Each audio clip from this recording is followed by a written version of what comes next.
Welcome back to the channel. For today's video, we're going to continue on our series of breaking down categories at the upcoming Academy Awards, and in today's video, we're taking a look at the Best Documentary category. Now, in this category, again, if you've seen the previous videos in this series, if you haven't, there's a playlist on my channel. But if you've seen those videos, you kind of know the structure at this point. For documentary, we're going to switch it up just a teeny bit. We're going to still look at each of the nominees in the category, and then we'll mention the producers of the film, the nominated individuals for each film. And then what I'm going to do instead of kind of giving facts about the film is I'm just going to read kind of like the letterboxed, the bio of each of the films, because I think for a lot of these, it's possible that you haven't really heard of, or if you have heard of, you still don't really know what it's about. Obviously, when you get to the documentaries, they're not as well known as the feature films, right? So I figured, with this, I'll go through just the nominated individuals, and then just kind of read the bio, the synopsis that is listed on Letterboxd for each of the films, and then at the end we'll kind of discuss the film, and then at the end again I will continue on the trend of doing my personal ranking and then my predictions for how I think they will fare at the Academy Awards on March 10th. So without further ado, let's take a look at the nominees. The first nominee that we're taking a look at is Bobi Wine, the People's President. Producers Moses Bwayo, Christopher Sharp, and John Batsek. Uganda has one of the youngest populations in the world and one of its most flagrantly anti-democratic governments. These are ingredients for revolution, and Bobi Wine and his wife, Barbie Kyagulanyi, are stirring the pot.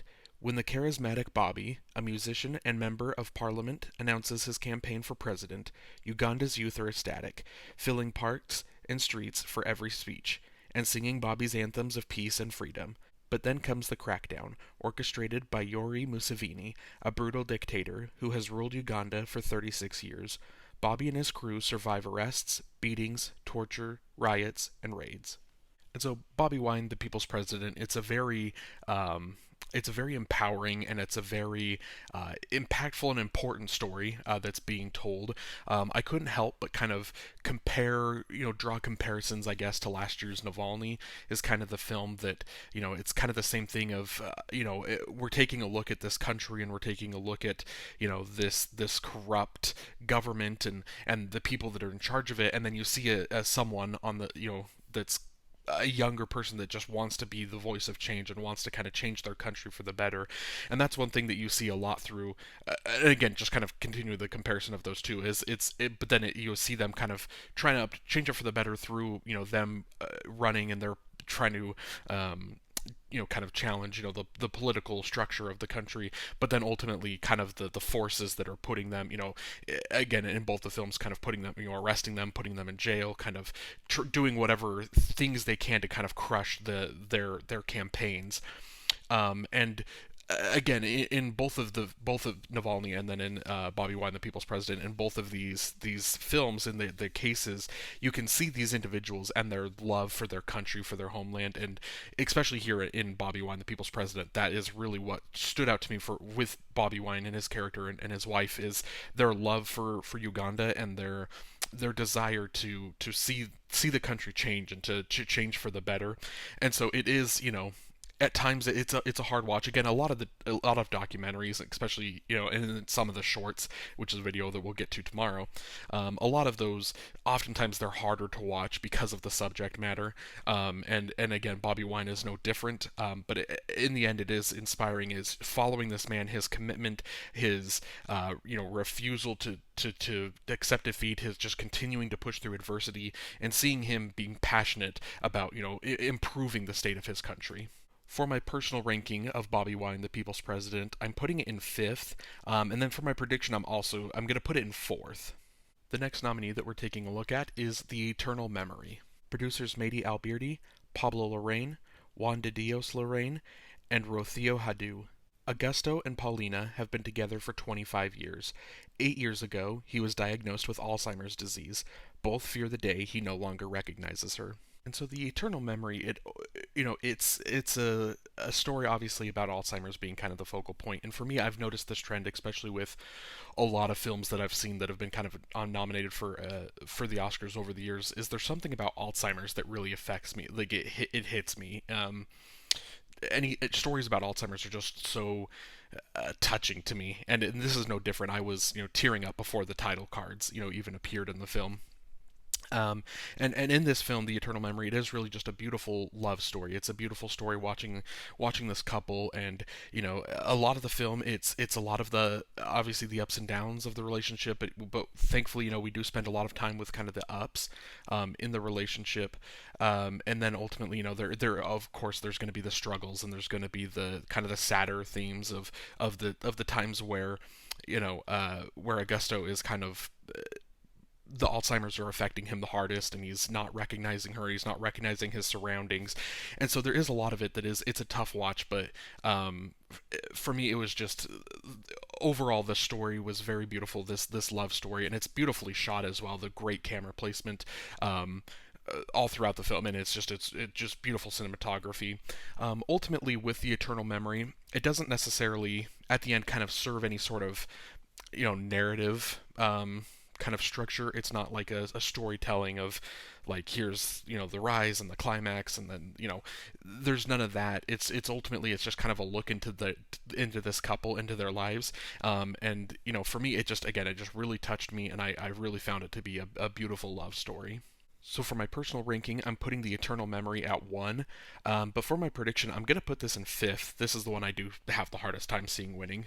The next nominee that we're taking a look at is Four Daughters. Producers Kauthar Benhania and Nadim Shikarua.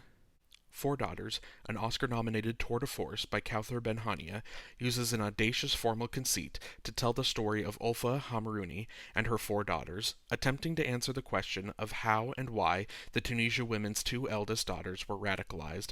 Benhania reveals a complex history. We watch as the family relives key events in their lives with help from professional actors standing in for the missing girls.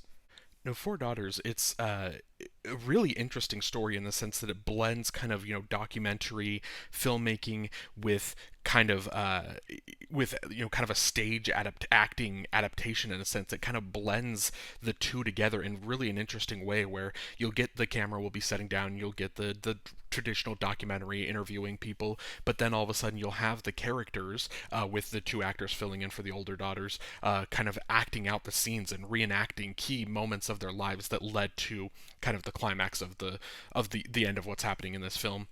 And it's really an interesting and kind of a cool premise to watch it. It does take a little bit, I think, to kind of get the hang of it and to really understand exactly what they're going for. But there was one scene in particular in the middle of the film that really just sealed it for me, when I knew that this conceit, this idea, this storytelling format, this works. And it was just an absolutely just powerful scene that is just you can see the two daughters that are in the scene. One of them, her acting is so good, the other daughter just starts crying, and ultimately it didn't necessarily move me to tears, but I was just kind of my breath was taken away. I was just moved by how it's really cool kind of seeing this idea of, instead of just regular documentary storytelling, kind of having the actors kind of act this out, because you get these intimate moments of them kind of reliving painful and intense moments of their lives. And ultimately I think what makes the film work so well is the actors and the family, their relationship with each other, and then their relationship with the two actors that are portraying the older sisters. The way that their chemistry, the way that they all get along, it truly makes for again just the chemistry of all of them on set, on the camera. It just really, it makes it all gel, makes it all work together, and then it adds much needed levity and adds a lot, much needed humor, because this is a very sad story that's being told here, and so being able to kind of give us the moments of beauty within this family, and just the humor of just kind of the documentary style, the way that it's being kind of set up, giving us all of that, putting it together, it just kind of creates a beautiful, a tragic, but ultimately just kind of a really unique story that I can't recall ever seeing a film like this, of blending acting as well as blending with the documentary style. The way that it just married, the marriage between the two just works so well for me. So for my personal ranking of Four Daughters, I'm putting this in second, and my prediction is also in second. The next nominee that we're taking a look at is To Kill a Tiger. Producers Nisha Puhuya, Cornelia Principe, and David Oppenheim. Ranjit, a farmer in India, takes on the fight of his life when he demands justice for his 13-year-old daughter, the victim of sexual assault. His decision to support his daughter is virtually unheard of, and his journey unprecedented. We talk about, kind of documentaries always kind of being a little bit hard to watch. To Kill a Tiger is definitely the hardest, just because of the subject matter, which, I kind of, in the letterbox description that I was just reading, I kind of had to edit a little bit because it's about a topic that is, and it's talked so openly and, not censored at all in the film, which is good because it needs to be stated as fact and as it is, but ultimately I kind of had to censor it a little bit because I'm like, I don't think you can really discuss this as detailed on YouTube as you can obviously in the film. But it's a painful story. It's a tough situation with this girl, and the what she's going through, and it's as tragic as the situation. It happens. Kind of before the document, before the filmmakers obviously get there, and that's tragic. What's happened to this girl, and then the filmmakers get there and to be kind of film the journey of the father, because they go to the police to hopefully to bring the to bring those guilty, to bring them to justice. So that's when the filmmakers come to kind of record that journey. But ultimately, it becomes even more heartbreaking as you just watch this town, the community that they live in, how no one supports this family, how no one's supporting this girl, and you get to see kind of interviews with a bunch of different people and kind of the archaic and just closed mind views that a lot of these people have, and it's truly heartbreaking watching this film, and you get frustrated, you get angry, and ultimately you watch this story. The documentary is over 2 hours, and for at least the first hour and a half, hour 40 minutes or so, you're just watching everyone failing this girl at every single turn, along the way. And so ultimately it is just, it's a heartbreaking, and it's a tough watch. It's a tough story.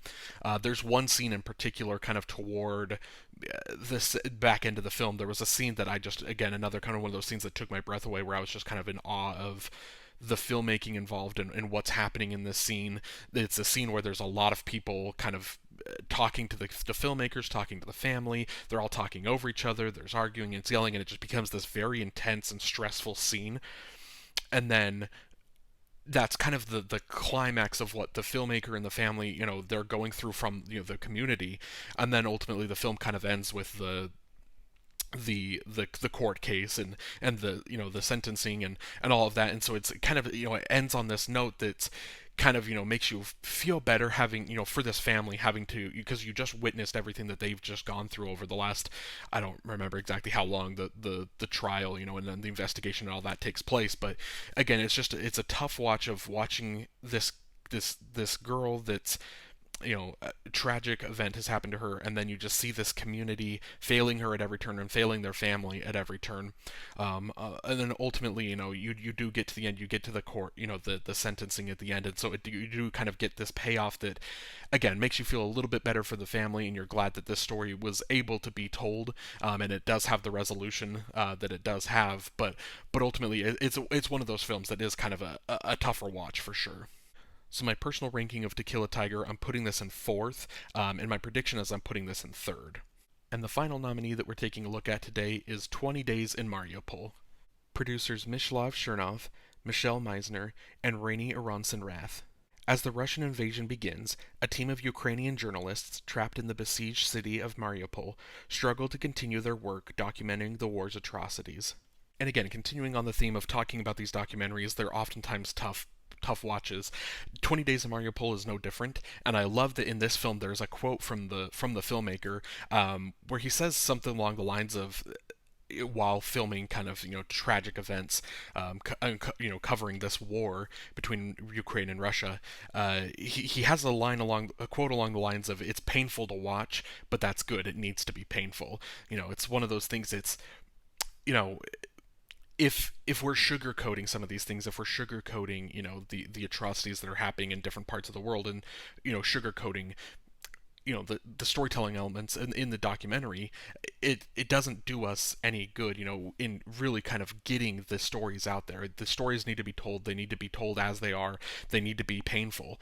And that's what 20 Days in Mariupol is. It's filming a war zone. It's filming this Mariupol in Ukraine, and showing the effects of the Russian government attacking this area in Ukraine, and this the people, the these innocent people that have nothing to do with whatever conflict is or isn't going on between the two countries, but just this one targeted area that is constantly under attack.